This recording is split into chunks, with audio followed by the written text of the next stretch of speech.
शहर की सबसे मशहूर आई सर्जन डॉक्टर कविता वर्मा अपने हॉस्पिटल में दाखिल होती हैं। तभी रिसेप्शन पर खड़े डॉक्टर हर्ष और तानिया दौड़कर उनके पास आते हैं। हर्ष बेचैन होकर कहता है, मैम, एक व्यक्ति अपने पिता को 5 दिन पहले यहाँ एडमिट करवा कर गया था। तब से उसने कोई खबर नहीं ली है। कविता थोड़ा हैरान होकर जवाब देती है, कैसे कैसे लोग रहते हैं इस शहर में। अपने पापा की कोई चिंता ही नहीं। उसने कोई नंबर या एड्रेस तो दिया होगा एडमिट कराते समय।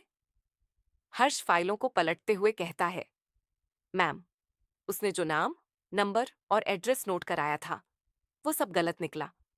हमने कई बार फोन करके संपर्क करने की कोशिश की, लेकिन कुछ पता नहीं चला।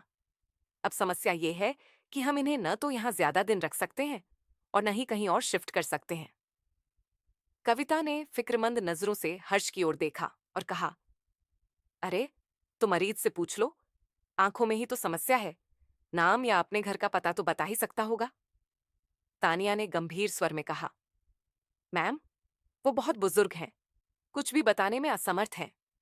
बस बीच बीच में बड़बड़ाते रहते हैं। कहते हैं, तुम सब नकली डॉक्टर हो, मेरी गुड़िया बनेगी असली डॉक्टर। ये सुनते ही डॉक्टर कविता को अपने बचपन की यादें धुंधली होकर सामने आने लगीं। बाकी मरीजों को छोड़ वो दौड़ती हुई उस बेड के पास पहुंची जहां वो बुजुर्ग व्यक्ति लेटे थे। कमजोर, जर्जर शरीर, माथे पर गहरी लकीरें, झुर्रियों से भरा चेहरा, आंखें धंसी हुईं। कविता ने कांपते स्वर में धीमे से कहा, अरे, ये तो मेरे ही काका हैं। हाँ, मेरे काका। कविता ने धीरे से अपना हाथ उनके सिर पर रखा और कांपते हुए बोली, काका। काका ने बिना एक पल गवाए मुस्कुराते हुए कहा, गुड़िया, तू आ गई। देखा, मैंने कहा था ना, एक दिन तू बड़ी डॉक्टर बनेगी और दुनिया भर के अंधों को आंखें देगी। कविता की आंखों से आंसू झरझर बहने लगे। काका, आपने मुझे बिना आंखों के कैसे पहचान लिया? काका ने मुस्कुराते हुए जवाब दिया, पहचाना तो उसे जाता है जिसे भुला दिया गया हो। तेरी यादें तो मेरे दिल में हमेशा जिंदा हैं। मेरी आंखें ही गई हैं, दिल तो अब भी धड़क रहा है। इतनी सी थी जब मैंने तुझे पहली बार गोद में लिया था। मैं सब कुछ भूल सकता हूं, लेकिन तेरी वो पहली मुस्कान नहीं।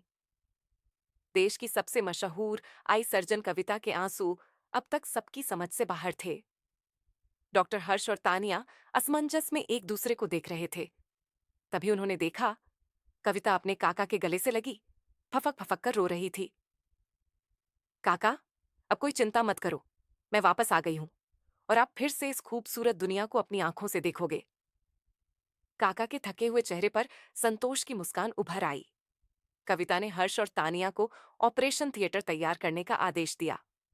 हर्ष ने आश्चर्य से पूछा, लेकिन मैम, बिना फैमिली की परमिशन के हम इन्हें ऑपरेट कैसे कर सकते हैं? कविता ने दृढ़ता से कहा, ये सिर्फ फैमिली नहीं बल्कि मेरी पूरी दुनिया है। परमिशन हम देंगे।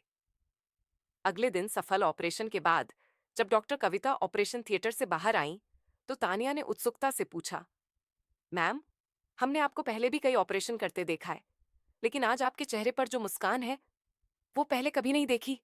इसका क्या राज है?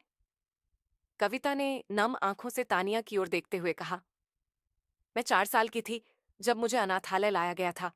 मैं कमजोर और आंखों से भी बहुत कमजोर थी। तब काका ने ही मेरी उंगली थामकर मुझे जिंदगी दी। उन्होंने मुझे पढ़ाई में मदद की। मैं पढ़ने में बहुत अच्छी थी, इसलिए सरकारी स्कूल में दाखिला मिल गया। फिर मेडिकल कॉलेज तक पहुंच गई। धीरे धीरे मेरी और काका की दूरी बढ़ गई। एक बार छुट्टियों में जब मैं काका से मिलने आई, तो पता चला कि उनका बेटा उन्हें गांव ले गया है। मेरे पास उनका कोई पता नहीं था। मुझे लगा, काका अब मेरी जिंदगी से दूर चले गए हैं। लेकिन किस्मत का खेल देखो, आज वो फिर से मेरी जिंदगी में लौट आए हैं। अब मैं उन्हें कभी अपने से दूर नहीं जाने दूंगी। डॉक्टर कविता की कहानी सुनकर तानिया की आंखों में भी आंसू थे। आप सच में धन्य हैं मैम।